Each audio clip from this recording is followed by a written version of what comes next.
All right. Hi, everyone. It's Sir Rithkin. This is my Murder of Dukes interview series, and I'm here tonight with His Grace Gunthar Jonsson from Ansteorra. Welcome, Your Grace. Oh, thank you. I really appreciate you agreeing to do this with me. I know that you don't think that people know who you are, but I know who you are because you were very active in the Iron Rose Yeah, it women's was support group for way fighting back in the way day. back in the day, like in the late 90s, early thousands. And that was for a lot of us, I think, a way to meet people and to find support. So I know who you are. You But just gave away your age right there. what'd you say? I said, you just gave away your age right there, too. Oh, well, yeah. I mean, I think my hair gives away my age, but anyway, I usually start these with your origin story. So if you can tell us where, when, how you found the SCA, that would be great. um, I'd heard about it for a few years. I'd always been involved in the typical geeky stuff. And all my life, I mean, I can remember being, 6 years old and around with a stick and cutting down bushes and things with it, and always loved, I always loved the word night and everything that entailed. Um, so I grew up in Montana, so that wealth of actual nerddom up there. Like D&D never reached Montana until I think the 80s. So I'd heard about it, but not much.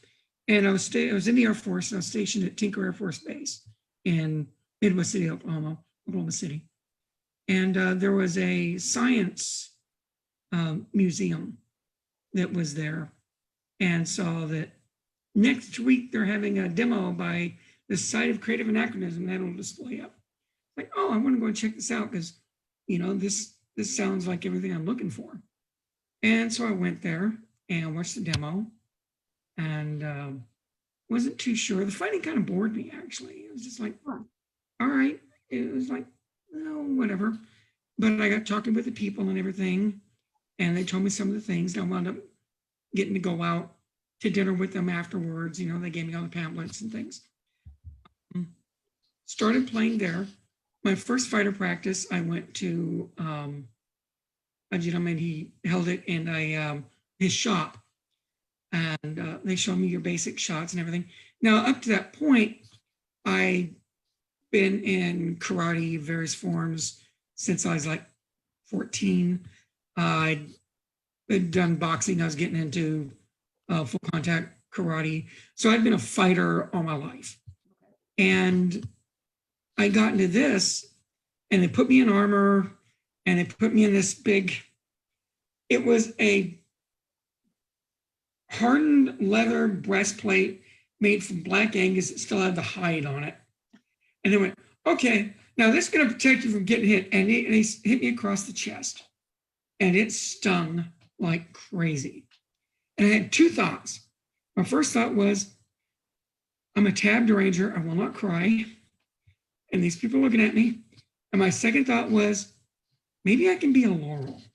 I don't know if fighting's for me because this hurts. But they put me in the armor, and they sent me out there, and I engaged a couple times with them. Actually bruised a guy in my very first fight, which was awesome. And after my first fight, that whole thought of maybe I might be a Laurel went totally out the window. I did one of those, maniacal giggling kind of things. And at that point, I was hooked. So I got to go and just do some fighter practice and a couple rebels and things. This was back in 1983, 82. And so not a lot was going on. Then I got shipped to Sicily for a year. And there was, of course, nothing going on. So I ordered every back order of tournaments eliminated, every Kingdom newsletter I could get, every complete anachronist. I had nothing to do on this dumb island except read SCA stuff. I went to one tournament. I took my leave and went up to Castle Frankenstein for a Drakenstein, Drakenwald, sorry, fighter practice, cornet tourney at Castle Frankenstein, and watched that and got to know some people there. And that was the extent of my SCA until I went back. And this is like 85, just before I got out of the Air Force. And then back to Norman and got really, really involved. So really, I say my starting was really about 1985 when I really started getting involved and never looked back. And have you played in Ansteorra the whole time? Almost. I went over for some training for about 4 months in Mississippi, back before there was Glenavon. And so it was all British at the time. Got to do a little bit of playing, then enter a couple tournaments and things. Still just a squire. And then, gosh, about 10 years ago, I went and spent about 3 years in Ottenveld. And Ottenveld had always been people told horror stories about Ottenveld, and everybody there is rhino hiders, and they're all mean, and everything is awful. And so I went there and absolutely loved the kingdom. I was a champion for King Jonathan von Troitha, and really, really got real active in the rapier community. Of course, I was, like dating Adonia at the time, so that's one reason. But also being on Ansteorra, and this was at a time when in Ottenveld, they really didn't accept rapier at all. So all of a sudden, here's this count who can hold his own against even the top guys, going up and going, come on, guys, really, the rapier guys are pretty nice. Hang with them a little bit, embrace them, going up to the queens. Honestly, if you are nice to these guys, these people will like murder for you, love them. So I was sort of the militant arm of the rapier faction for a little while, I think, in Ottenveld. Then had some issues and came back home, and here ever since. Very cool. So when you started fighting, did you start with sword and shield? Yeah, but really my favorite at the time was glaive. I love glaive. Going back to my martial arts training, but sword and shield. And back in Ansteorra at the time, they fought with enormous shields. I mean, there was one whose one shield was literally like a coffin lid. It was about that high. They fought, and they were boring, boring fights. And I at least was a little bit out of the norm because everybody fought with big, like square shields, or and they were just huge. And it was a lot of this. Yes. But I fought with a heater, a 3 foot by 2 foot by 3 foot heater, which is enormous still. But the fact that it wasn't a square shield set me apart, because knights fought with heaters. They didn't fight with square shields, they fought with heaters. So I'm a knight. I want to be a knight. That's what I'm going to do. But yeah, my primary is really sword and shield. I'm really, really good and really enjoy single sword. I'll fight single sword against any weapon style, except Florentine, which sucks. But I will go out with a single sword against a polearm any day. One of my favorites was somebody who walked out with a polearm, and he's a polearm specialist. And I walked out single sword, he walked out and threw my shield. And this is at a big demo. And he going, don't you dare pick up that shield. Don't you throw away my advantage. So I feel that a knight should be at least proficient with every weapon. They should be great at one or two, but they should be able to pick up an armored coat hanger and use it after playing with it for 5 minutes. So, I made sure to at least be okay with everything. So what do you love about single sword? Do you like that there's like no comfort zone, or what is it about it? Honestly, you can control your opponent better. For one thing, in Ansteorra, you're allowed to use your offhand. You can't reach around, you can't grapple. but I can do a flat hand. I can push. I can maneuver. And so one of the things I teach in my single sword classes is so many people fight single sword like it's a pillow fight. You know, Yeah. right? Everybody fights single sword. That's not how you fight single sword. If you look at, before I even started studying any of the masters, I went back to my martial arts training. It's like, no, you control that weapon.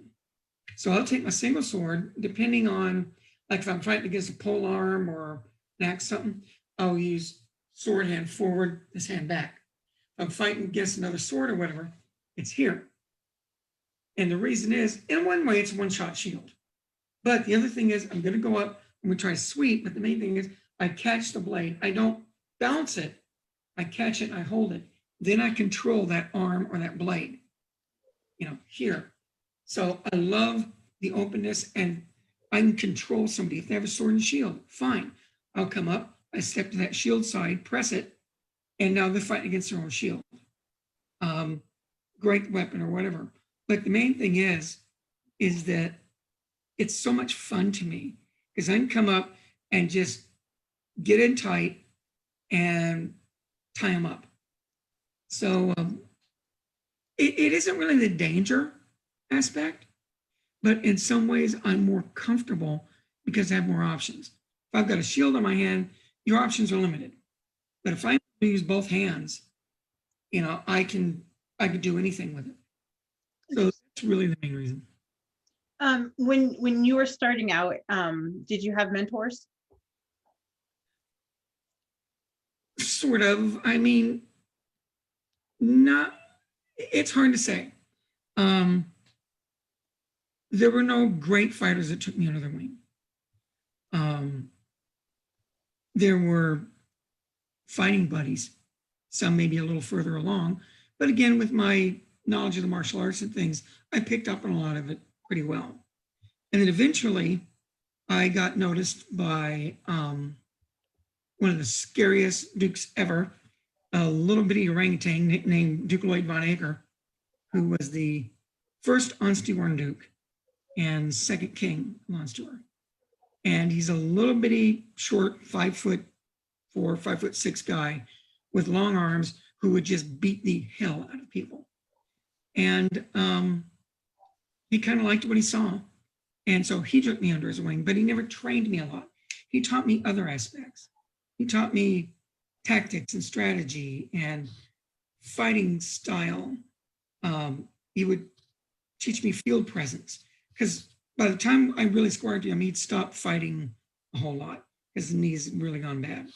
So he didn't teach me fighting. He taught me how to think and how to walk onto a field and make that field your own, how to have field presence, how to fight to win, but also fight for the crowd. Never forget it's a spectator sport. Right. Way too many fighters are too much on winning and not looking good while doing it. And by the way, if anybody's watching this, okay, I see my name is spelled right there. It was spelled wrong.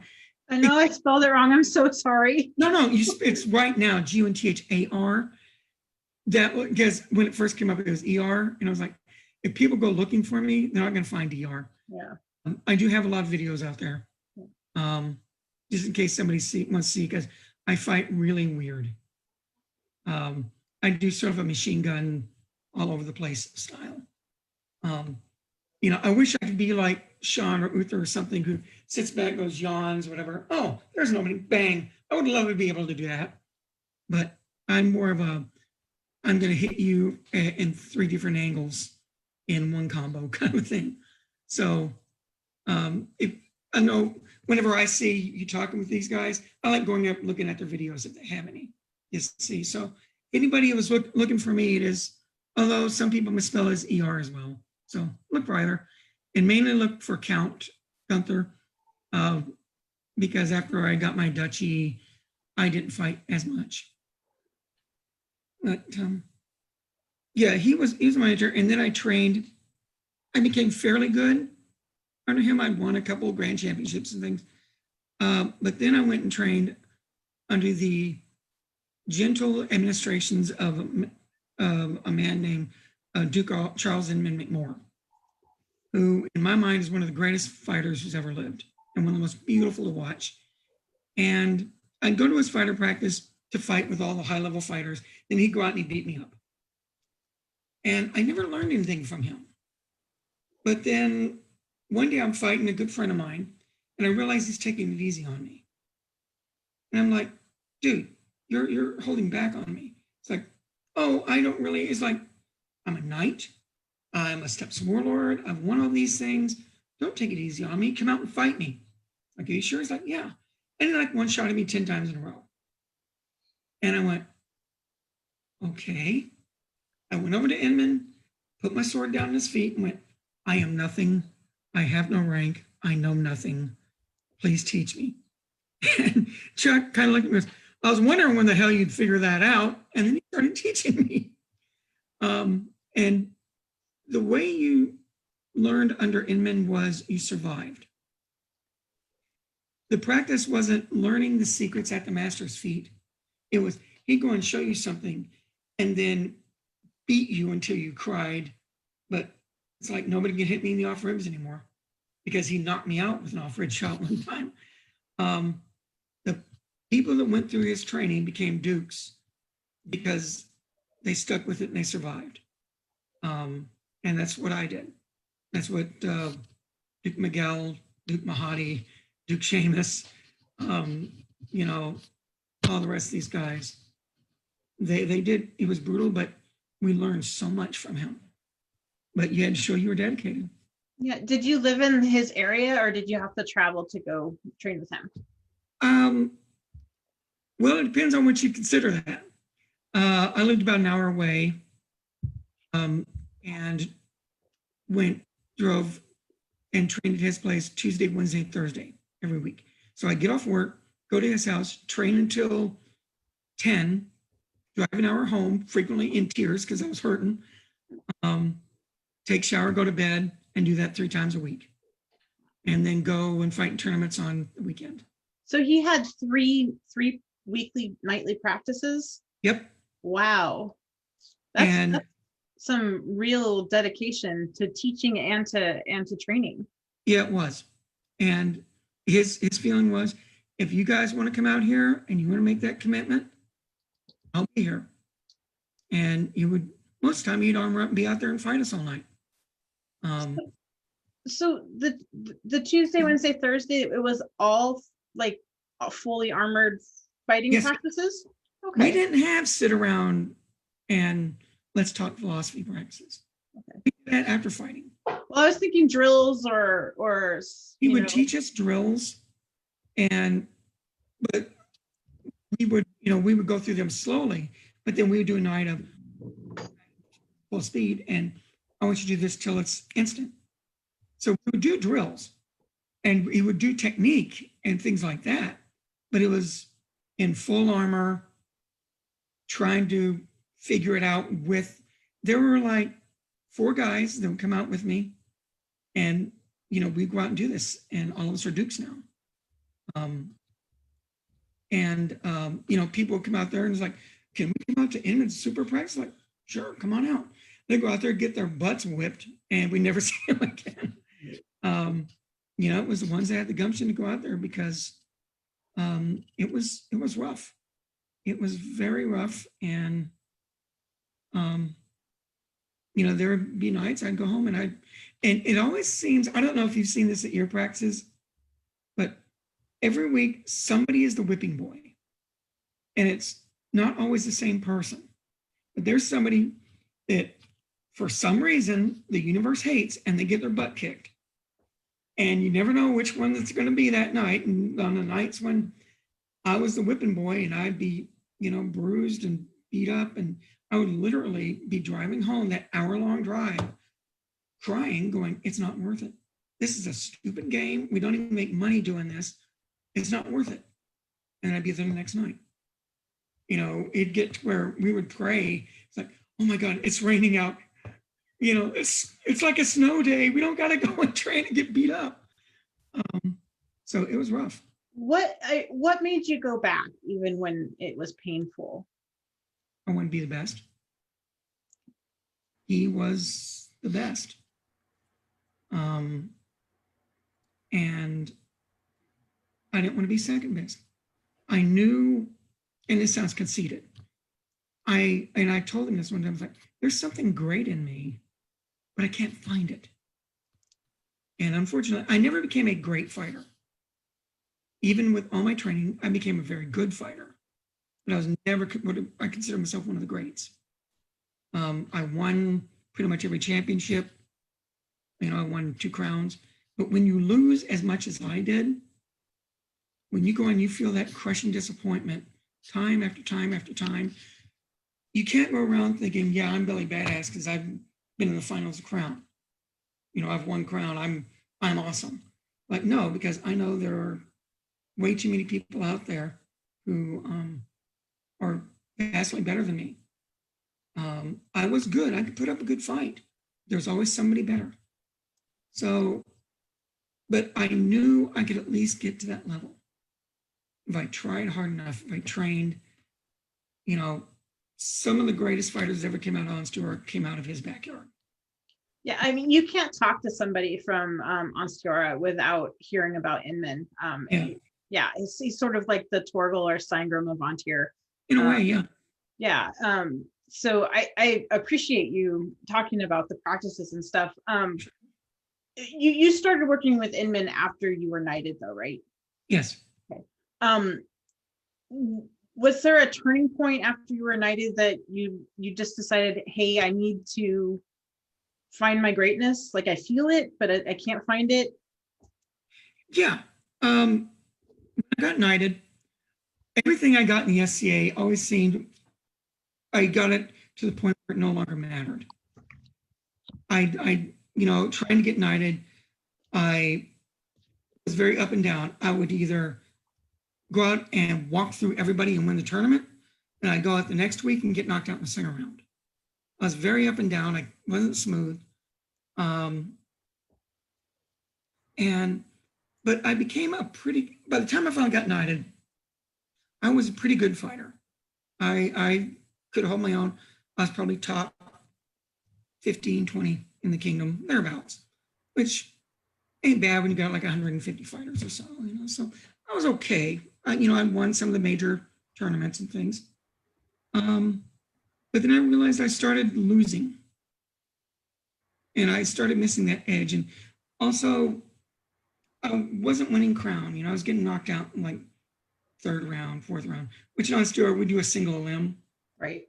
So, you get knocked out in 3rd round, you still progress pretty far, but, wasn't there. And so Inman's was close by. Inman was, the great god Inman. Right. And we go over there. And so I started training with them, who were all good fighters. So I was improving myself, but it really wasn't until Inman accepted me as a student when he went, okay, I'm not just there to fight, I'm there to learn. And I'm also a stubborn bastard. And it's like, you're not going to break me. And I could feel myself getting better. I knew I'd be better. I wanted to be great. And going through all this was the only way to become great. The only way to get me out of my shell. And when I get my teeth in something, I don't let go. And so that's why me and my best friend at the time, who at the time is a skinny, good-looking, young, top rapier fighter in the kingdom. Scrawny little guy, and he would get brutalized. And he kept coming back because he's the most type A person I've ever met. And just like, why are you out here getting beat? Because we'd both just, be limping home. And it was like, he has to be the best. And that scrawny little swishy poker guy is now Miguel de Oporto. Just won his 3rd crown. So it was the people that survived there became exceptional fighters. So that's why I did it. It was the way to become great was to go through the crucible. How long did you go through that crucible? Like, was it years? Yeah. I did it twice, and both times for my crown.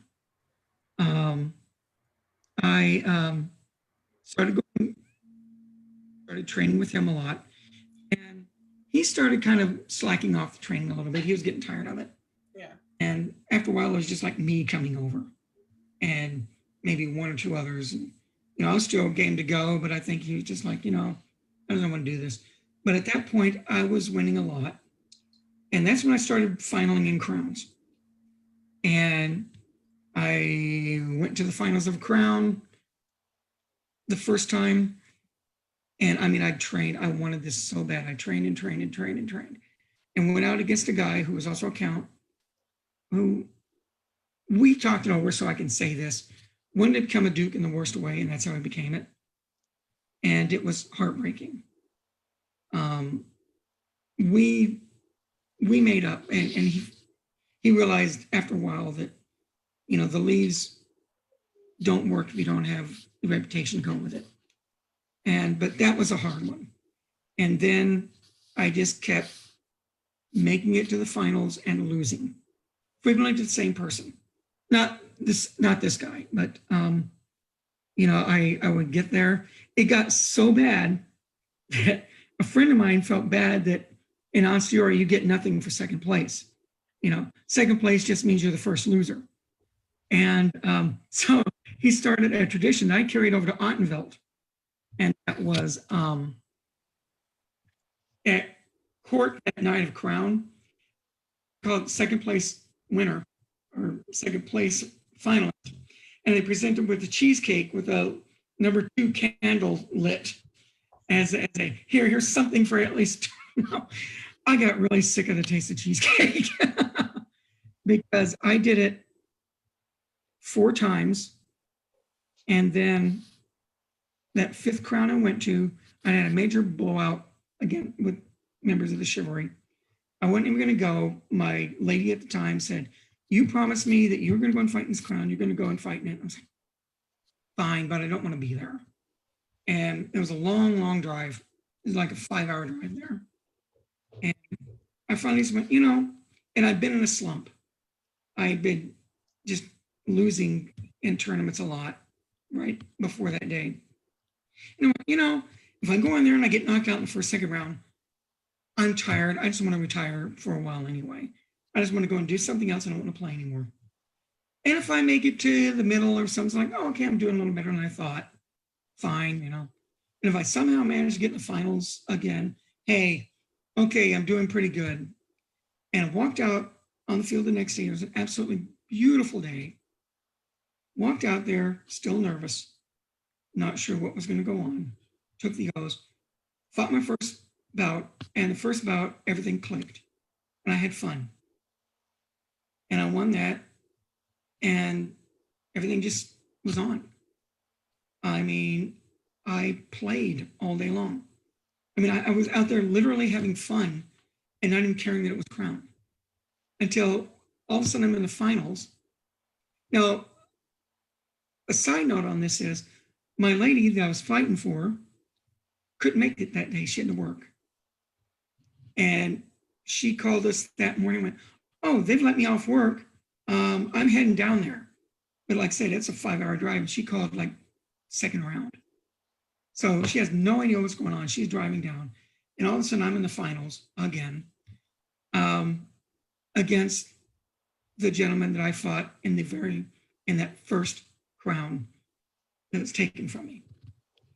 And we called all the shit together and went, okay, one of us is going to be your crown prince.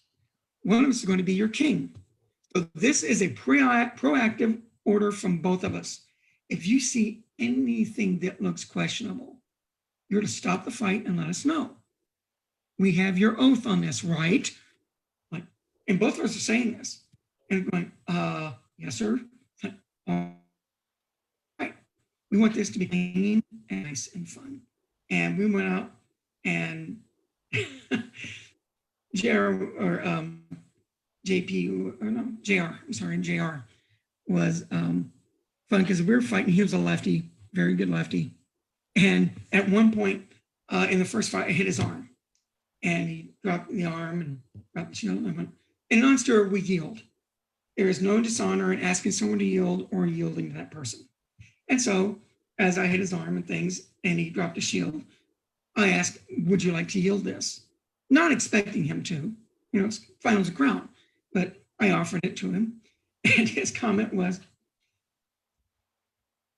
Sir Gunthar, only a fool would want to fight you single sword, especially in the offhand. And I don't have to die to prove I'm a fool. I yield. It was just like, okay, that was fun. And the second fight we went out, and he did a move and hit me so fast and so hard. He can hit me in the side, and before I can call that, he hit me in the head hard, boom, and I'm like, oh my God.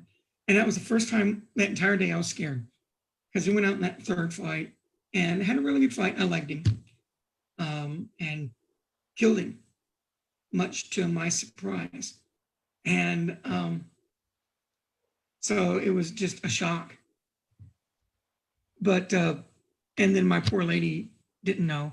So we had circles and we had all this stuff, and she's still driving. And finally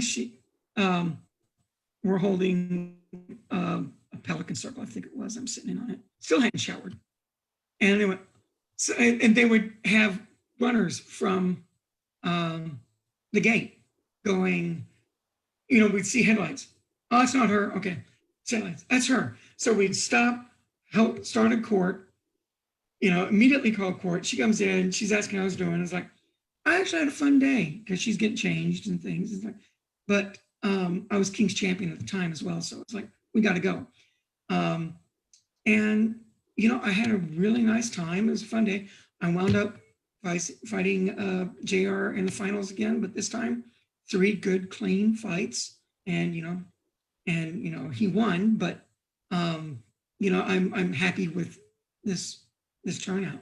And she's like, oh, that's good. Like, good. And I did not lie to her. We had 3 fights and he did win one of them.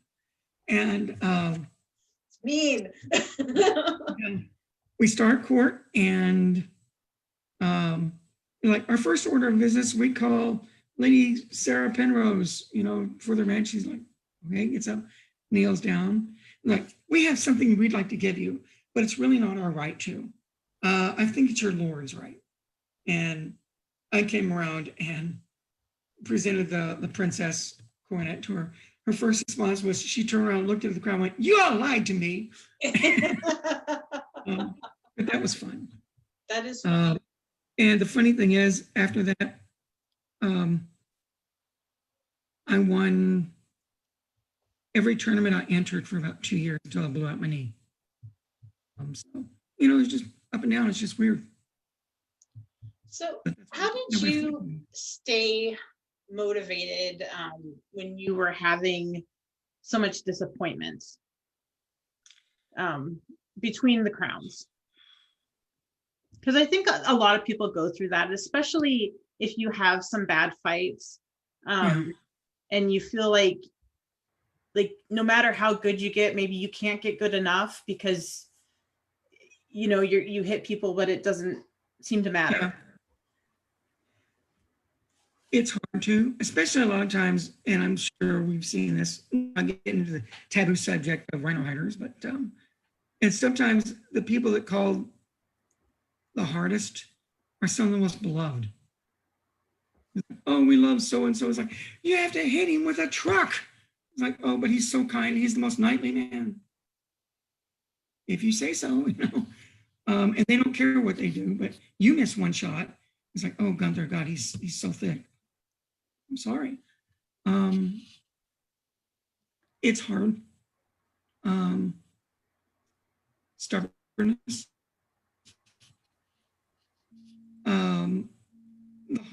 The hard parts weren't for me, it was other people. There are people that, oh my God, we're so looking forward to you. You made it to the second round, all these crowns, you've got to win, and we're really rooting for you. We want to see you as king. And you're going, it doesn't work that way. It's not the long jump. I can go out and get knocked out in the first round next round. Just because I keep making it to the finals and lose doesn't mean I'm going to make it to the finals next time. And it was the people that were rooting me on. It was my ladies, my consorts, who pushed me. It was anger and stubbornness. I wasn't going to let it beat me. You know, I can beat these people in tournament and fighter practice and things. It's that hurdle. It's like I said, being a count, everybody thinks being a count is cool. Being a count's a pain in the butt. Oh, like it is. There you go. But being a duke is a pain in the butt too, for two different reasons. Being a count, everybody wonders why. Were you not good enough? Were you a bad king and so they're not letting you win? You know, why? And being a count, I've always said my father-in-law is a Navy captain, and he turned down an Admiral Star for he's a doctor and he wanted to be a doctor and not an administrator. But I could never understand that.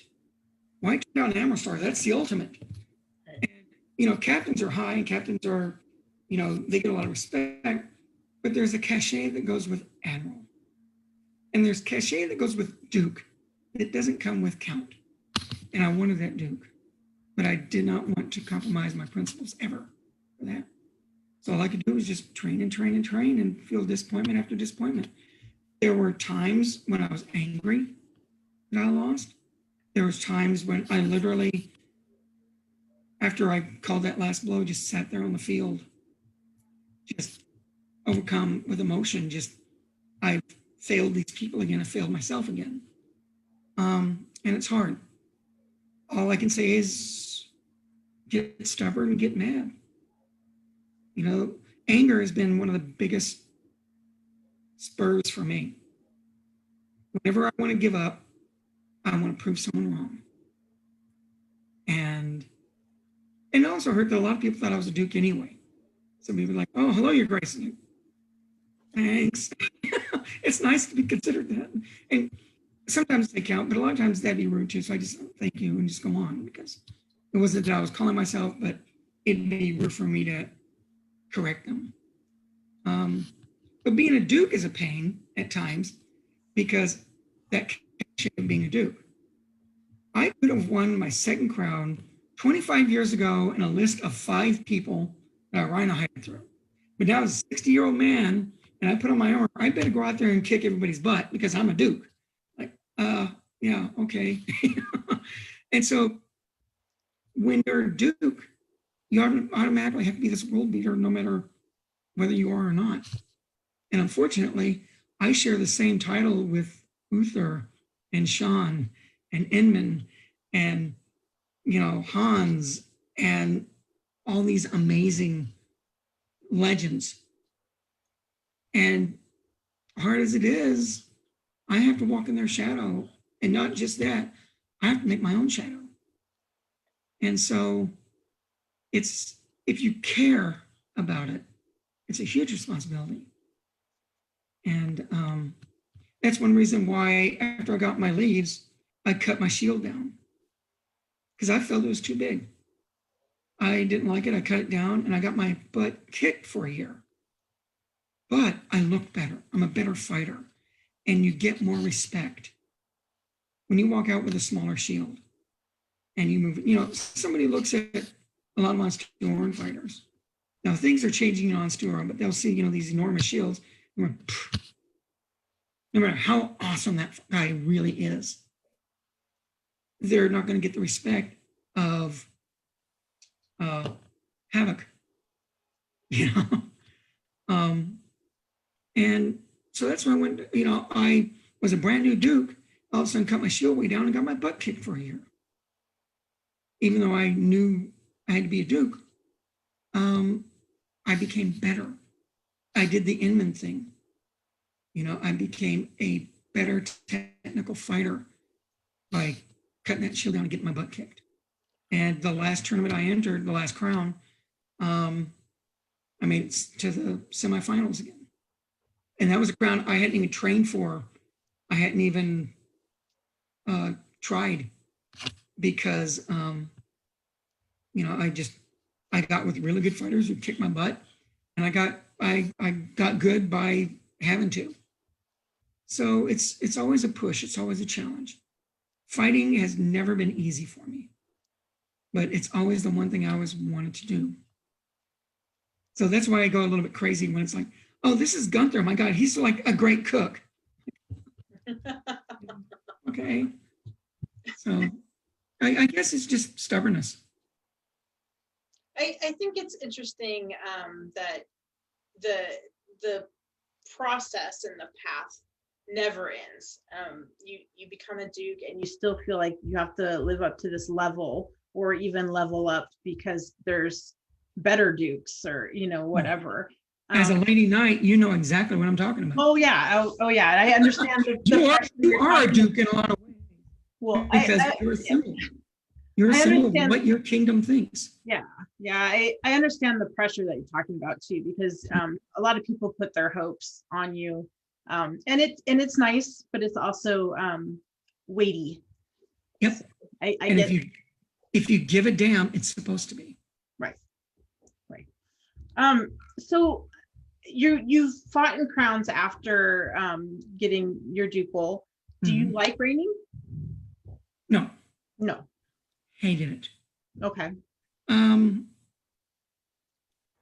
My first reign was decent. There were issues.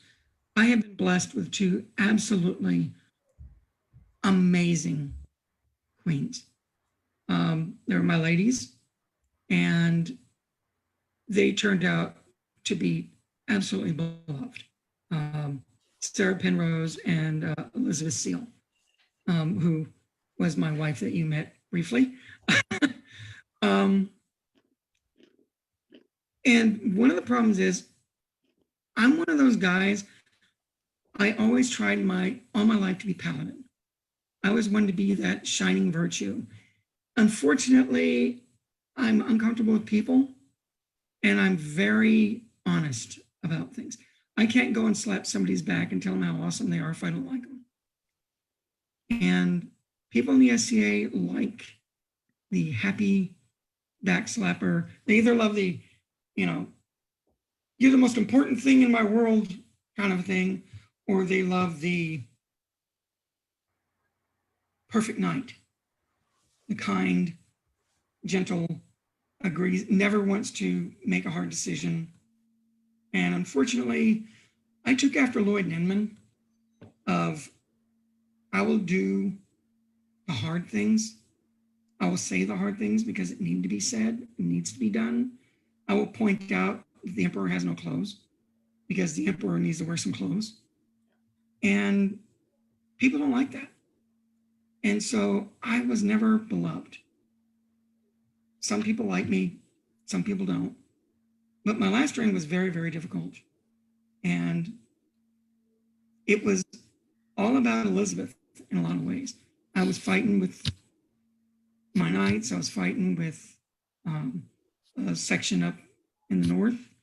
I was fighting rumors. I was fighting hate mail.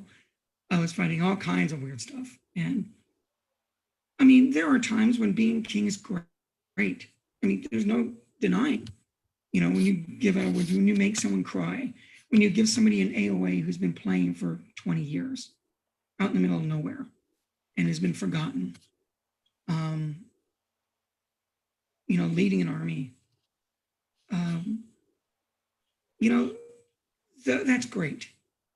But there's a lot of issues with my last reign. I think that's why I never won another, because I probably could have, but I'm like, why do I want to go through that? Unless I really, really want to win a tournament, I don't. Because I'm a bit empathetic too. In some ways, I hate to win because that means somebody else had to lose. Somebody else who's trained just as hard, who means just as much and everything. And I take out, and I felt that hurt, that trained till you bled only to get it jerked out from under you. And so unless I really, really want to win, it's very difficult for me to beat somebody, to take that from them. So there was no point after my second crown that I wanted to win so much. I still want to be good, but there was a lot of hurt after my last crown, and it stayed with me. So that's kind of part of it. Like I said, I might have been able to. I don't know. There's some really good young fighters now, and I'm 60 years old. When I won my last crown is 10 years ago, something like that. I might have been able to, but my heart was no longer in it. Has the influx of the foam guys made the shield smaller down there, or? Yeah. Yeah, those bastards. They're so fast and they have such great footwork. Well, Sven was a training partner. We welcomed him into the SCA. I trained with him every week. Him and Ragnar and them, and yeah, they totally changed the game. Yeah. For better and worse. They've changed it. Also, I give. It was kind of going to some smaller shields for a few of us. They were starting to fight with smaller shields. His Majesty Jonsson, especially. I was so proud to see a crown final in Ansteorra, where one guy was fighting with a, 2 foot by 2 foot shield, and the other guy wasn't fighting with the shield at all. It was Sven and Jonsson. And so there's actually been a trend going now towards the smaller shields. And as you know, with all kingdoms, it's the top fighters kind of influence things. Yep. So-and-so's winning with this, so we're all going to fight with this. So I think it's going to be that. And the old giant shield crew is dying out. So I am, you never like to hear this, the old timers say this, but I am so damn proud of the new generation of fighters here in Ansteorra. I think they're technically brilliant.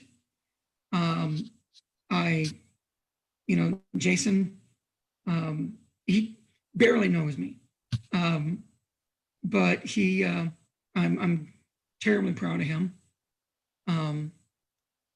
Sven has changed a lot and changed the entire makeup in a lot of ways of Ansteorra.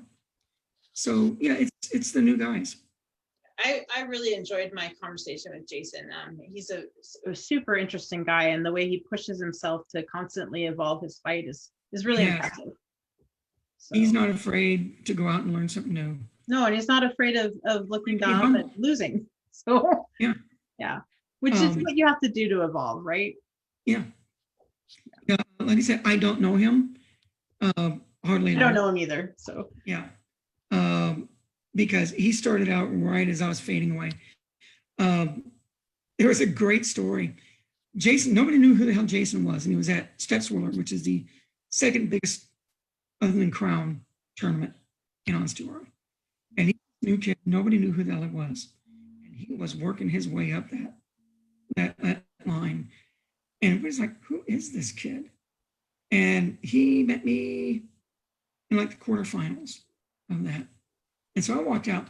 Now, one reason why Jonsson was doing so well was the fact of, oh, it's a new kid. I'm going to be nice. Ow, ow, ow, ow, ow, And he, no.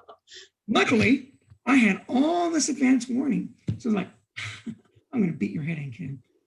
And so we were fighting, and I legged him. And with a shot he'd never seen before. And I asked him to yield in a nice flower yield speech, and he yielded. And but I found out later his version of that was, I was going out there and I was fighting Gunthar, and he was doing pretty good, but I hadn't figured out. I was like, oh, I know exactly what I was going to do now. And then, to quote Jonsson, I got Gunthared. Because I hit people in weird places. And he's like, I have you figured out. Ow! And he's on the ground. And he's like, I don't even know what he hit me with. And I don't want him to hit me again. And that was I think maybe only time I ever fought Jason. But he's from what I've seen, he's a good man. Yeah. And he's done great things for Ansteorra. So, I really enjoyed talking to him. So I know that you get annoyed that people call you the cook, but you are a Laurel for cooking. yeah. So is that like your second love, or have you always liked to cook, or how did you get into it? I'm a natural cook. Okay. I was raised by a single mom who was a waitress, so she had to work weird hours and things. Me and my little brother spent a lot of time alone. And she took care of us, and my mom was a great cook, and so she taught me how to cook. And I remember, learning to cook. I was 5 years old. I hated peas when I was a kid, till my mom helped me, show me how to make them. I was like, oh, it's got sugar and butter and all this good stuff in it. Oh, I love peas now. Everybody has inherent talents. Some people love woodwork and they just know what to do. Some people love working on vehicles. Some people can draw. Some people, you have to get trained, but you have that inherent talent. And with me, it's cooking and writing. And so I did the SCA, and this was back, really nobody did period food. And when you did eat period food, you really didn't want to eat because it was terrible. And I established myself fairly early on as a very good feast cook. Everybody liked my feasts. So I created a thing called the SCA Cooks List. This was back in the old email days. And I created this email list called the SCA Cooks List that was basically set up for Ansteorra and Chris together, and we'll all talk about, hey, so-and-so did a feast last week. Let's break it down and talk about good, bad, ugly. Okay, people have questions. It got big, like really, really, really big. And all of a sudden I realized that I didn't know what I thought I knew. And we had all these real period cooks come on, like Dame Celine and Master Adamantius. And he's a Duke in my mind because he's like amazing. And all these real cooking laurels that were historical cooking laurels. And I learned period food doesn't suck. And it can actually taste good. And I got on the period food bandwagon. But I have a knack of balancing flavors and designing feasts and all that. Again, it was funny it was a long time before I got my laurel. Although if anybody ever wanted to know about period cooking or cooking, it was like, oh, ask Gunthar, and yet there'd be all these laurels. And, I was a knight and people would come up to me and it's like, oh, we want to talk to you about cooking. Here's Gunthar, he's a great cook. It's like, I'm not even a laurel, I've got a grant level. I'm a count. I'm well known for my feasts. I do good feasts. I've done the Ansteorra Chili Night. I've done so many buffets for vigils and things. I've done them at Gulf Wars. If you know any rapier fighters who attended the Queen's, the Roses rapier tournament with the crepe breakfast, that was me. That's just what I do. I guess that's why I don't like being recognized as a cook over a fighter, because fighter I have to work at. Being a cook is just like, well, you just do this and this and this, and it tastes good. Yeah, you can guess who's cooking Thanksgiving. Because it was harder for you, so you take more pride in it. Yeah. And besides, there was never King Arthur and the laurels of the Round Table. You grow up wanting to be a knight. I almost became master at arms because my master, Duke Lloyd, is a master at arms. And I always wondered about that fealty thing, but I went, I don't want to be the same as, but different. I'm going to be a knight because I've wanted to be a knight all my life. And so in a way, that's what I wanted to be all my life. Cooking, people go up and go, oh, your cooking was so amazing. It's like, thanks, well, it wasn't that much. But if someone comes up and goes, I want to learn, can you show me this shot? Hey, do this. Oh, I watched your video and I loved it or whatever. That means a lot to me because that's hard earned and it's something I love. And I love that people like my insights in fighting. I like teaching. I like that people like my food. And they love my feasts and things, of course. But it's just, oh my God, you fixed that engine. You fixed that computer. Well, yeah, all I did was swap a system board. So what? But I didn't know how to do that. Anyway, that's the way it is with me. It's a learned art. Oh my God, if I'm doing a feast, I drive my wife crazy because for months I am planning and balancing and seeing if this taste goes with this texture and everything. It's got to be an orchestra. To me, cooking is music, and everything has to blend properly. And it's just an inherent thing with me. So I guess that's why, in some way, it means less, but at the same time, I got my laurel after I just given up hope of ever getting one. It was like, everybody knows who I am. I'm never going to get a laurel because it was years and years and years. Like I said, everybody knew I was one of the best cooks, around, great SCA cooks in the mid realm and the East. And, they all knew who Gunthar was. And yet I couldn't get a laurel here. And part of that was politics. And part of it was I didn't enter A&S competitions.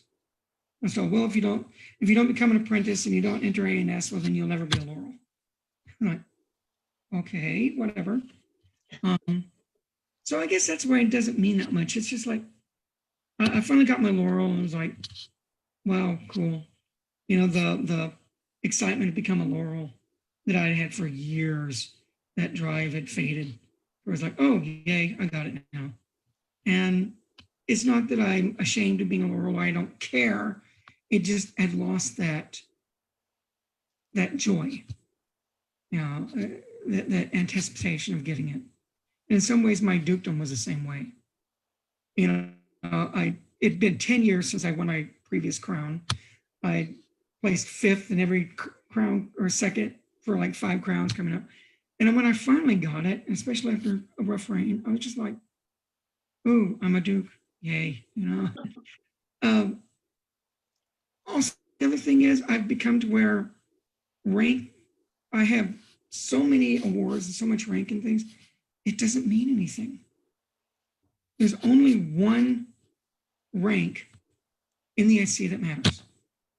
That's your name. When people say Inman, you don't say Duke. He's more than a Duke. If you say Tarragon, if you say Uther, if you say, Sven, if you say these people, Branos, they don't need rank. They could walk out without any rank, and someone goes, "That's Branos." Well, it's like what's his name? Stefan of Dresden, right? Yeah. Yeah, everyone knows who that is. Everyone knows he's an extremely great fighter, but and he doesn't need to win crowns because his name speaks for himself, right? The great thing is, everyone doesn't know that he's a great fighter. Oh.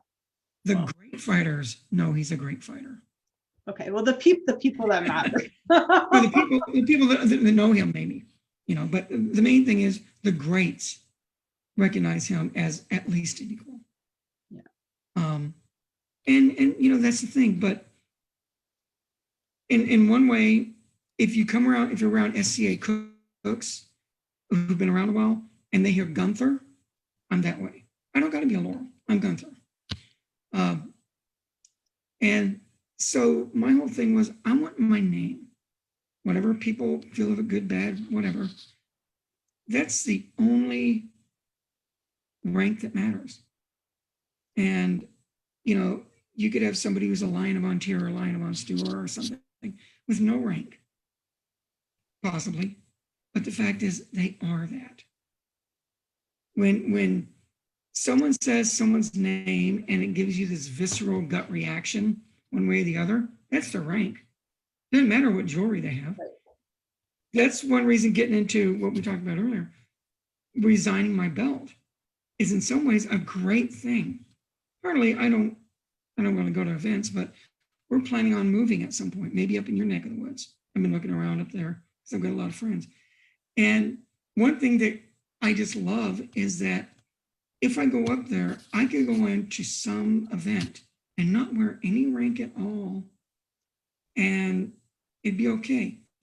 Because what is the only rank, what is the only insignia that you absolutely, well, there's two of them now, but actually, no, still just one. There's only one insignia that you must wear. If you don't wear, then people are upset. Well, it really is the belt, right? I mean, Exactly. yeah. Anybody can walk out with no other award and nobody blinks. Some knight walks out not wearing that belt or chain. What's going on? Is that a political statement? What's going on? It's like, Yeah, that's happened to me quite a few times, and I'll be like, no, I'm just, because I wear a silk belt and I'm washing it and I forgot to take it out of the dryer. Yeah. that happened to me in Ottenvelt one time. I was at a fighter practice, and I'm at fighter practice. I'm not wearing my belt or anything, and Duke Aaron came up to me and goes, you need a belt? No, it's in my bag. It's fighter practice. Oh no, you need to wear your belt. Why? Everybody knows me here. It's a fighter practice, not a tournament. Here, let me go and get you one of mine. I'll go and put my belt on, okay? It's like, why? But it's that important to some people. It really is. It's kind of interesting in a way because people always put their impression on you, or their interpretation of what you're doing on you. But it's very obvious when you don't wear your belt because people feel like they have the ability to question you openly. A white scarf or a master defense can go without their collar. Nothing, Cat not wearing it. Well, before we wrap up the interview, why don't we talk a little bit about resigning your belt? Because I think that must have been a pretty big decision for you because, when we're talking throughout this interview, knight is what you wanted and that's what you wanted to be. And it was sort of the thing for you. And letting go of that, I don't know if it was hard or not for you, but I wonder. It wasn't that hard. The reason why I was on my belt was I basically decided I just didn't want to play in the SCA anymore. And I was having some problems with the king and the heirs at the time, and some bad problems. And there was a part of me that was kind of like, the SCA is not a game to me. Oaths are not a game. I swore my fealty in 1990. 1990. Okay, thanks. I have your OP in front of me. So. Oh, okay. Yeah, it's been a little while. And the thing is, that was the only oath I ever swore. It's the only oath you need to swear. All the other times I went up, it was, I am renewing my vow. If I had a bad king or an issue, I was like, well, we're just going to go on vacation for 6 months or whatever. I'm still in fealty. I was in fealty to this crown that I did not like and did not trust, who had hurt my lady. And I was going to be in fealty with the heir, who I still will not call human, at least the king. And he was a friend of mine at one point. But I could not be in fealty to them.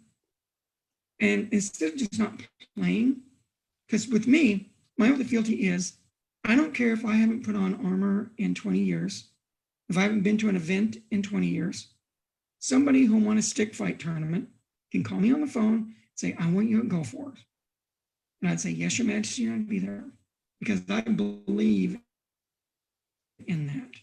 I resigned my belt not because knighthood was no longer important to me, because it is. And I could no longer be a knight.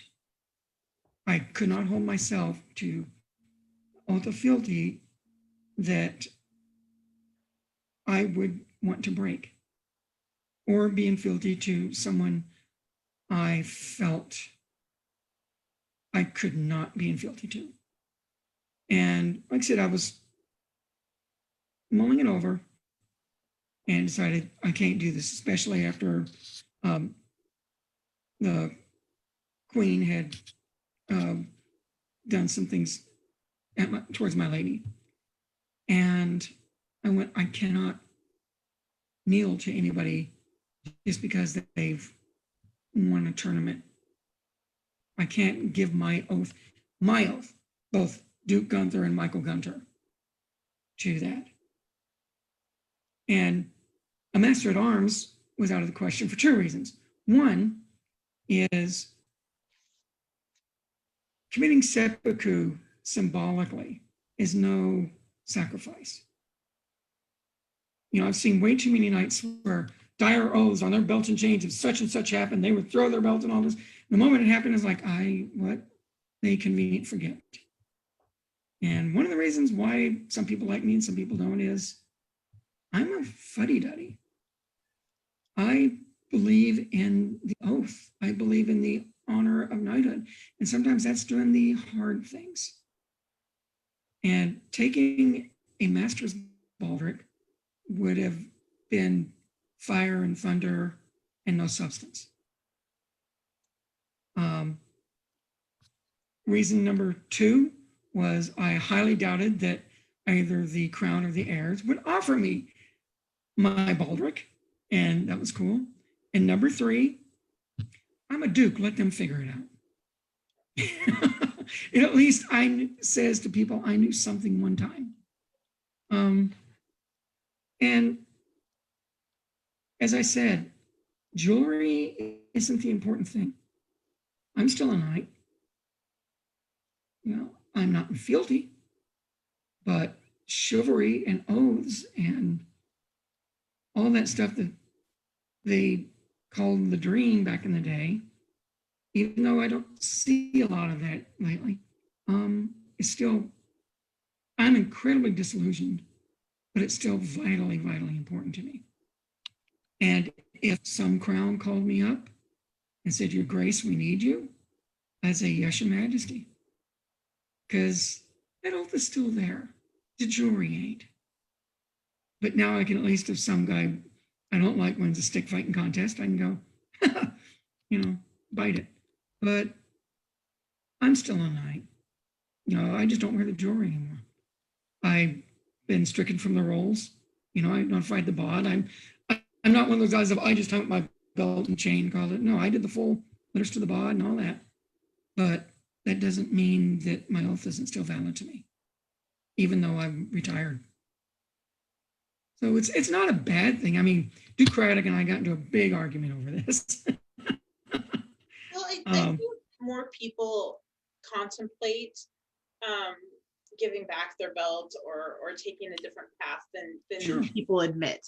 Because when you do take it seriously, there is a lot of disillusionment, and you have to come to a place where, however you do it, where you own the knight you are, and you either can't control the rest, or you try to lead by example, or you know, or you decide you don't want to be part of that group. But I think it's something that we should talk about more, because even though all the peerages are equal, the knighthood is the one that has to swear fealty, right? I mean, that's what makes it different. In a lot of ways, So, yeah. Well, that sounds like a nice thing that you might get with one of your roundtables. What is fealty? Yeah. Is fealty real to you, or is it just part of the game? Yeah. That can be fun. Yeah. Okay. So did you bring a sword, or are we going to just go into the top 10, the final 10 questions? Did I ask you to bring a sword? No. Okay. Then we won't look at your sword. Do you do anything special to your rattan swords that you would like to share? Not really. When it comes to making armor and building things and stuff, I'm a great cook. In fact, it's funny you bring that up, because I've lost a couple crowns and a couple major tournaments, going, geez, nobody's calling my shots. What's going on? And then, like a week later, I realized I broomed out my sword because I was an idiot and didn't make a new one or wrap it or anything. Standard, several layers of strapping tape, duct tape, and basket hilt. Nothing. Half the time I'll borrow one. I like a thrusting tip. I like about a 32-inch sword, weighted probably a little bit forward on the blade, because most of my Do you stuff like is action. to fight in close? 32 is pretty short. Yeah, 30. Actually, I take it back. Probably 34. Okay. 34. And I am a notorious infighter. Okay. If you ever watch my fighting video, I go all into that on how to generate, how power is generated and everything, and how you can be 2 inches from somebody and throw a killing shot by just moving up and down or shifting your hips or things like that. I'm very deep into the physics of fighting, so I'm a in your belly button to mid-range fighter. Do you have your own YouTube channel, or can people just find that by the? I have a YouTube channel, but it's old. It's only got like 4 videos. Only one video is really done, but it's Duke Gunthar, D-O-O-K, Gunthar, because I was big into ferrets for a while. Okay. One of those crazy dances, it's called duking. So, and then it was on later. I went, oh, that's like poop Gunthar, and that was kind of stupid on my part. But, I'm stuck with it now, and a lot of people are like, yeah, Duke Gunthar. But it's D-O-O-K-G-U-N-T-H-A-R. And it's also like Duke Gunthar's basic shot tactics or something like that.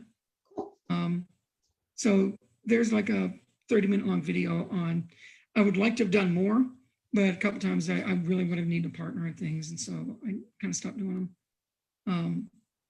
And I don't like watching them because I'm like, man, I'm fat. It's like, oh, I hate looking at myself. But some people seem to like those videos, and I'd love to go and teach it for real. I love teaching fighting. And in fact, I didn't know if I wanted to wear garb or mundane, so You wore your Sport of Kings shirt, yay! And the instructor on the back, that's great. I don't think I actually met you at Sport of Kings, but I think you were talking to someone. I'm like, I think that's the guy from, yeah. But Yeah. I don't think I actually introduced myself, so I apologize for being shy. You thought maybe this dulcet voice may belong to somebody else? Anyway, all right, well, let's do the final 10. Yes, I'm sorry, I'm running out of time. I apologize. Oh, no, it's fine. What event would you like to go to that you've never been to before? Resigning Festival. That's a good one. Would be pretty awesome. I hear they do a great job. Never been to, I don't know, I hear Great Western's a lot of fun. I was there, but only as Crown Prince, and I didn't get to fight. I'd like to go to Guadeloupe and Martier's. So, I mean, there's a lot of really, really cool things that I'd like to go to. I've been to a lot of them, but those are,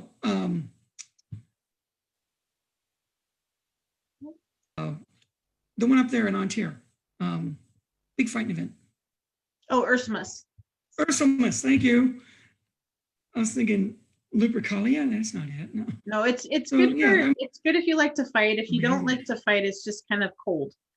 So just a FYI Yeah. for you non-fighters out Well, there. I don't know if I'd even want to fight, but just hanging there and watching amazing fights. I want to go back to Sport of Kings. Yeah. That's where I really had a great year. Well, if you want to teach at Sport of Kings even if- next year, I am the fighting teacher coordinator, and I'd happily hook you up. Let's see, maybe. Okay. I will They'd follow have up me. with you It'd be later. fun. Okay. Okay. If This you time I'll make could, sure to shower. if you could fight anyone in the world, who would it be? All right, let's add an addendum to this. Let's put me back when I could fight really, really good.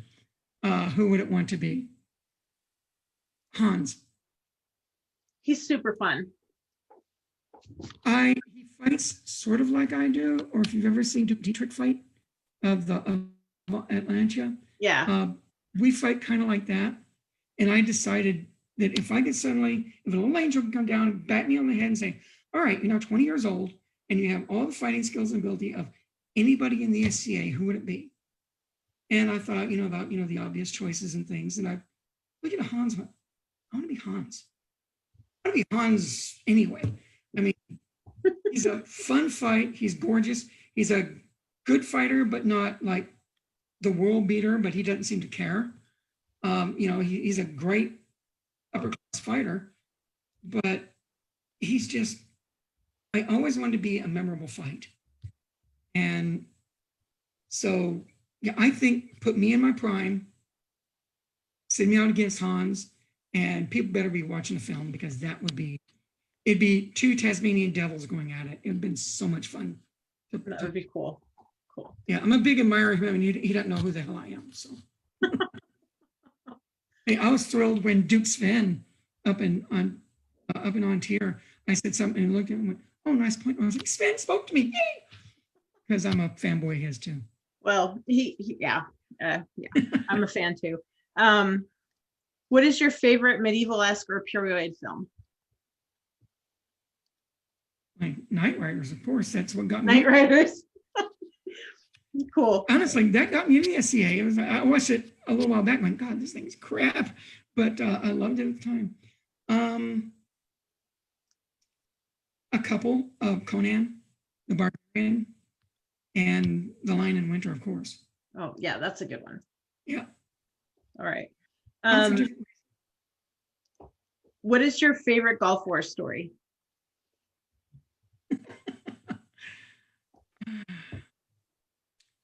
There's a few, because I've been to almost every Gulf Wars. Okay, my favorite. There's a few amusing ones, but this one has got to be the very best. Whenever I fought for my lady, I would go out and I'd give these big flowery speeches to her for any champions medal. And I promised her this one year, because after we've been together for a while, I was like, yeah, okay, whatever, roll. What's for dinner?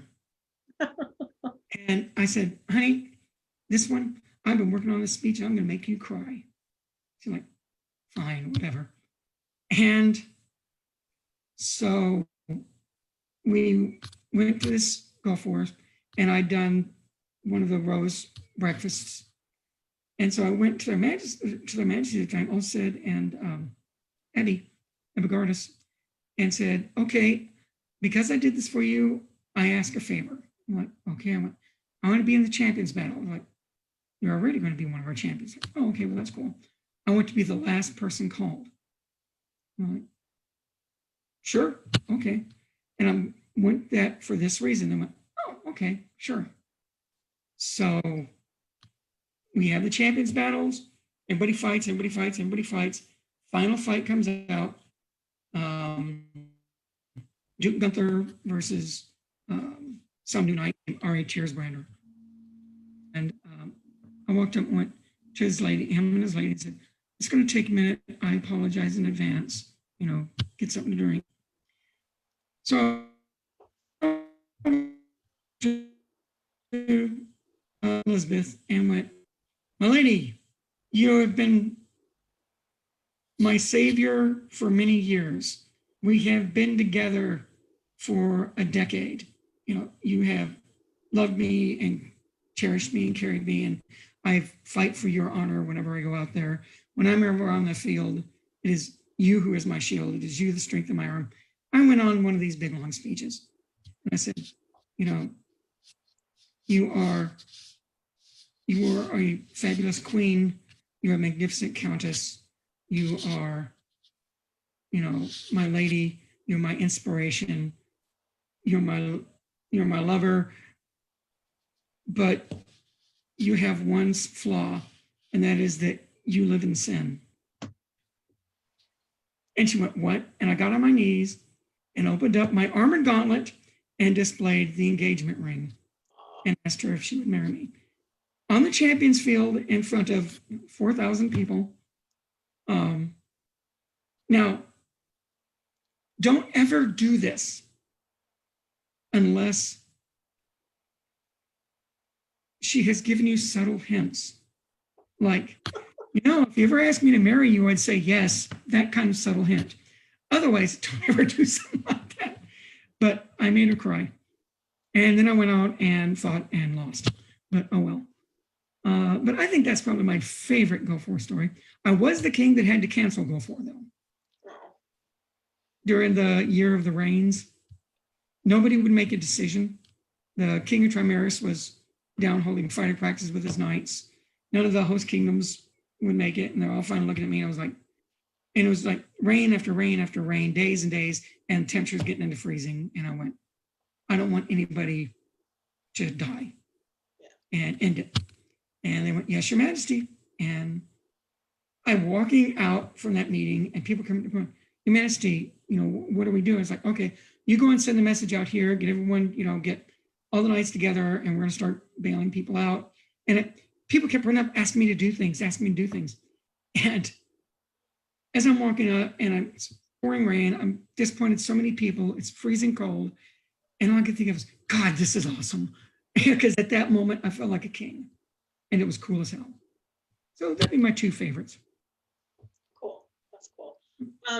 Who are your favorite people to watch fight? Definitely not Hans. Hans, back in the day, I don't think you've seen any videos of him, but Inman was one of the most beautiful fighters I've ever seen.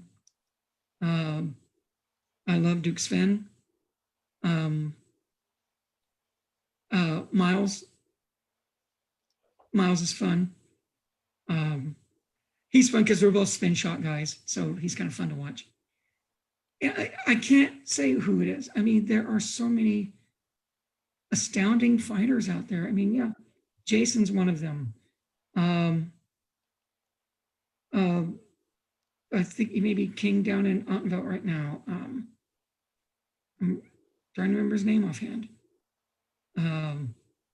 But he's a big old guy from there, and he's just beautiful to watch. There are so many that, Uthar, Havoc. I don't even know if that's the way he pronounces his name. Mark Gerundel. Yeah. It's like, who's my favorite kid, Right. As an unabashed, I know as a Duke who doesn't think he's really great, I love watching the greats. You had Christopher Houghton on the other day. Story about him. Met him at 25th year celebration. And there was a guy on the list who was not calling stuff, and he's one of these little machine gun fighters, and was a jerk. It's like, oh, I'm a machine gun fighter. I'm going to go on and show him what a combination is. And Chris goes, don't worry, I got this. Like, but I want to fight him. He's like, it's okay, I got him. And he walked out there, and this guy went bop, bop, bop, bop, bop, bop, bop, and Chris just went, blah, blah, blah, and went, pow, and walked off the field. I was like, that's class. I have heard so many great things about him in his prime. I wish that there was some video. He was pretty. Yeah. He was very pretty to watch. So yeah, there were beautiful fights out there. Even back in the day, Hector was amazing in Ansteorra. So yeah, I mean that's a few of them, but it's all the top greats anyway. Yeah. Yeah. They're great because they're beautiful. What? I said they're great because they're beautiful. Yes. Do you have a hero or inspiration in the SCA, and if so, who? Again, there's so many for every reason in the book.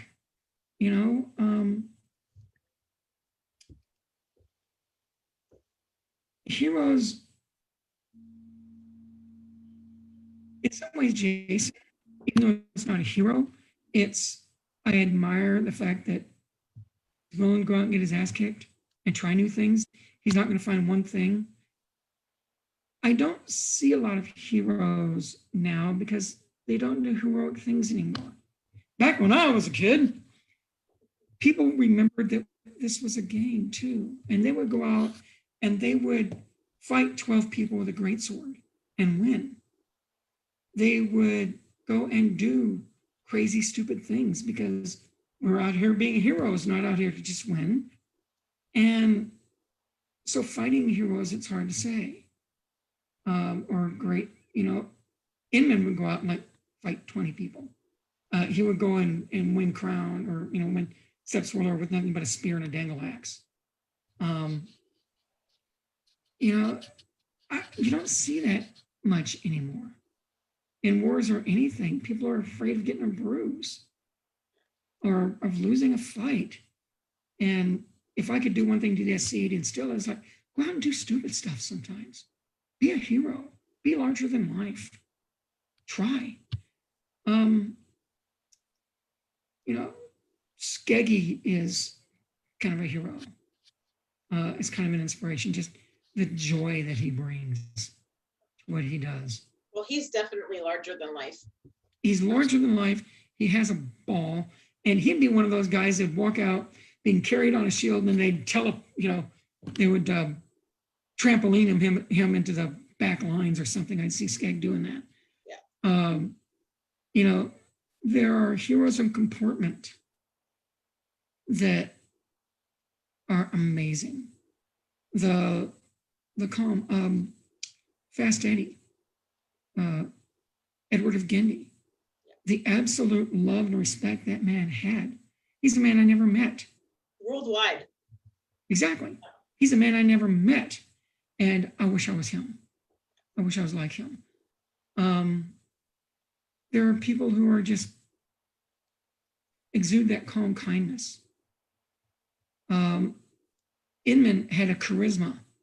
He could walk on that stage as king, and all of a sudden he was a king. And you all believed it. And he would start his Sunday morning revival meeting thing, and you'd be singing in the aisles and ready to go and kill things. Radnor is calm confidence.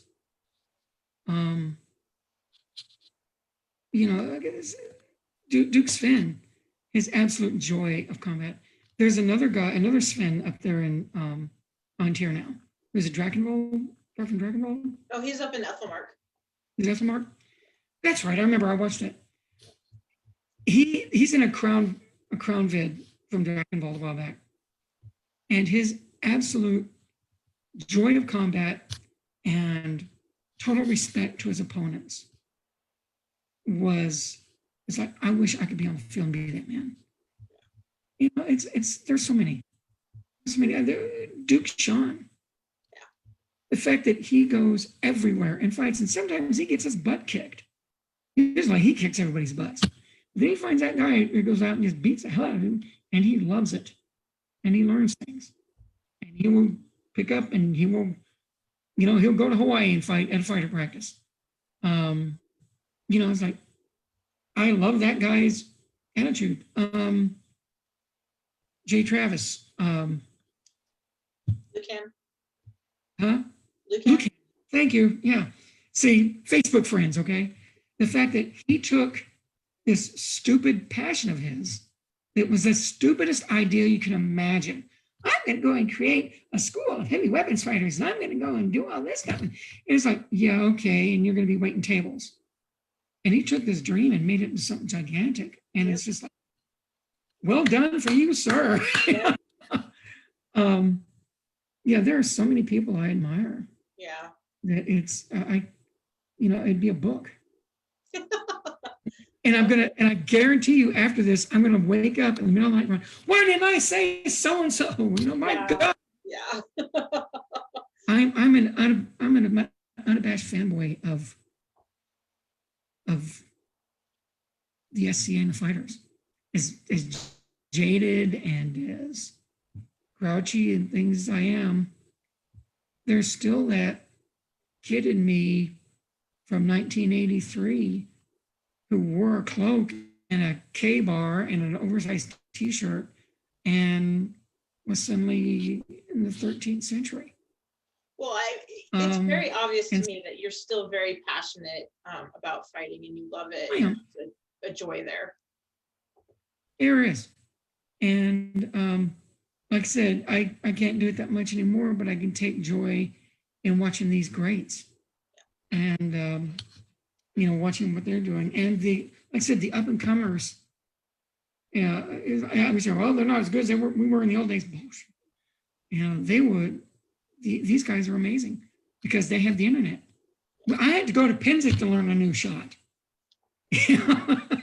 Yeah, YouTube and Dropbox and Mhm. Zoom, it's changed things Yeah, in a they're great better way. now. Yeah, They're better now than they were.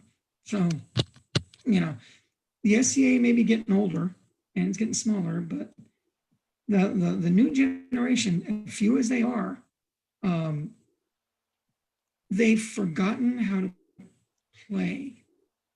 If, as an old timer, if us old guys could instill one value into the up and comers, is be a hero. Go out there, do the uncomfortable thing, say the uncomfortable things.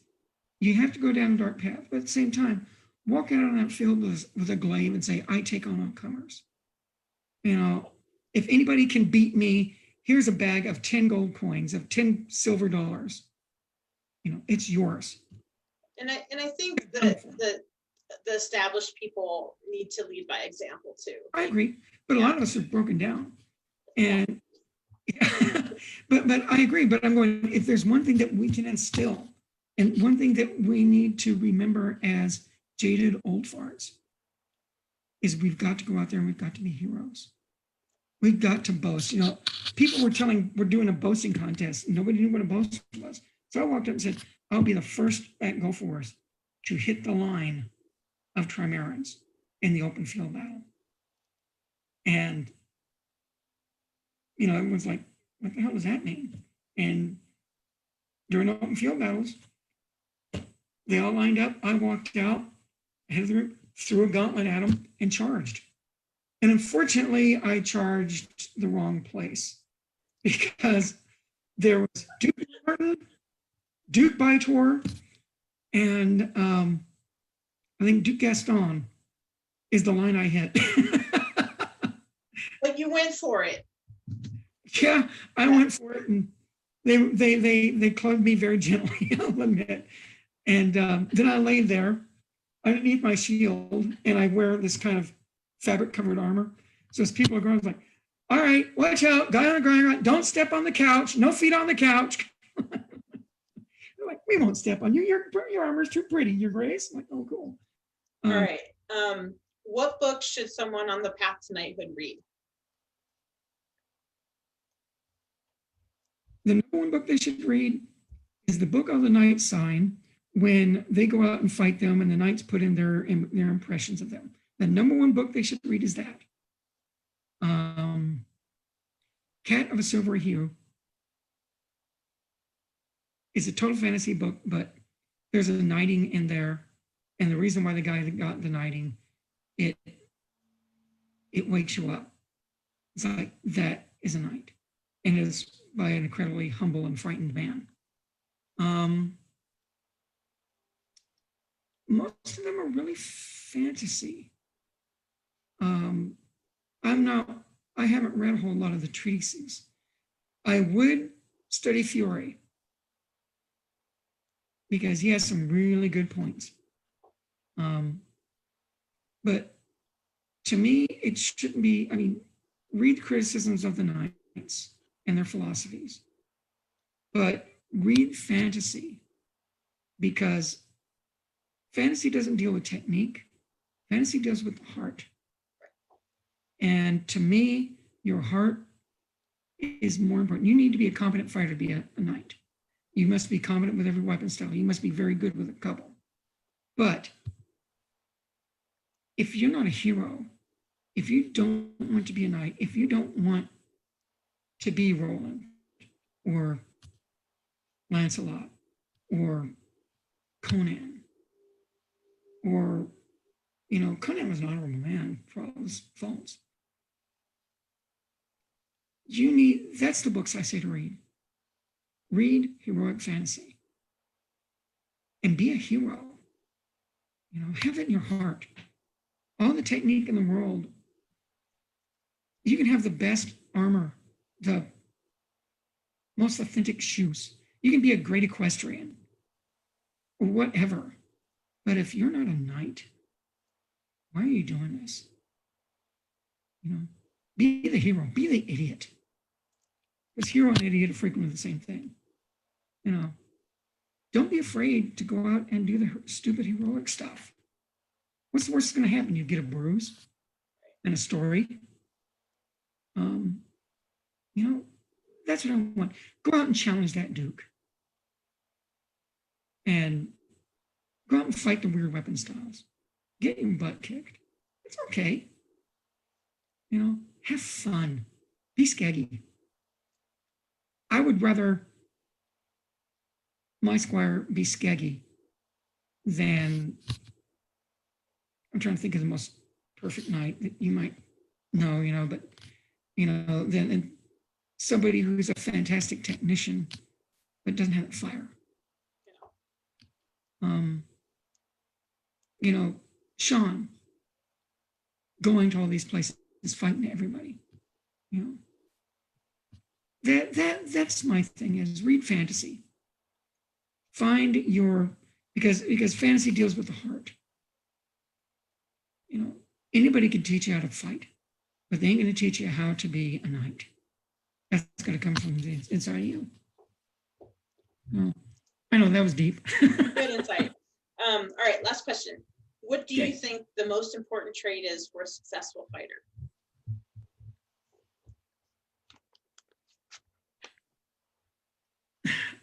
Again, it depends on the fighter.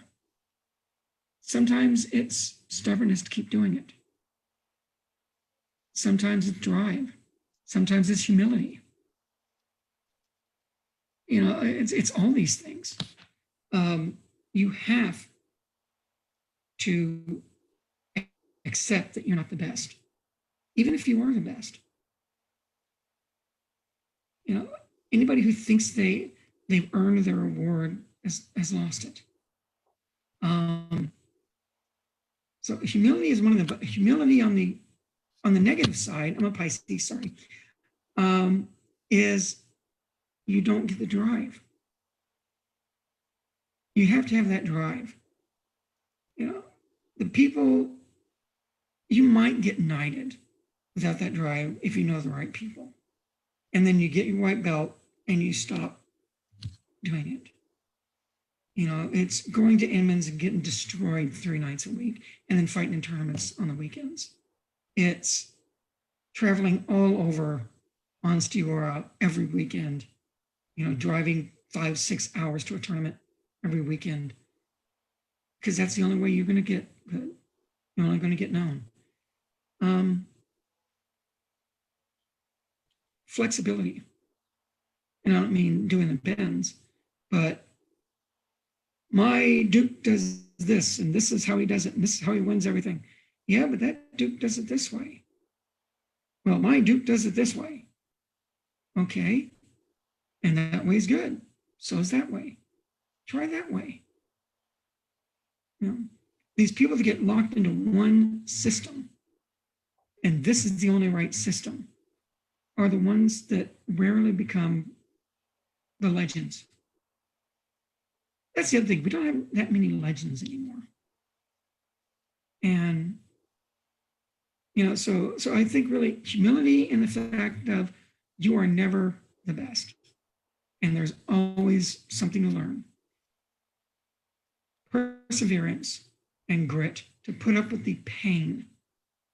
You don't become a knight without being hurt. And to jump around, grit your teeth, hold back the tears, and walk back out there. And, to get hit again. But maybe they're not going to hit your leg as much this time. Pain is a fantastic teacher. But you have to have that. Otherwise, you might make mid-level. You might make knight. But you'll never be a great. And the ability to adapt. I think that'd be the three major characteristics. To become a great fighter, not becoming a knight. A knight's a different thing. Yeah, well, it was a different question, definitely. Oh, okay. Yeah, it was about being a successful fighter, not necessarily a knight. Okay. I think they're different. I hear myself talking, I'll lose track. No. There's overlap there, but I definitely made a distinction. Okay. Because they are different things to me. Yes. All right. Well, Your Grace, thank you so much for talking with me tonight, and thanks everyone for joining us. It's been super interesting. I know you don't think you're as interesting as maybe you are, because it was thank you. very interesting. Well, I appreciate that. I try not to be boring, but Yeah. Well, thank you very much for asking me. It's a great honor to be again in some incredibly august company. So thank you so much for asking me. You're very welcome. On Wednesday, Maybe we'll see you in Ontario soon. Yeah, on Wednesday, my sister and I are going to talk to Duke Eric from Ansteorra. He's kind of a old school legend. He lives in Locklock now. It should be very fun. So we'll see you all then. Bye-bye. Bye now. Thank you.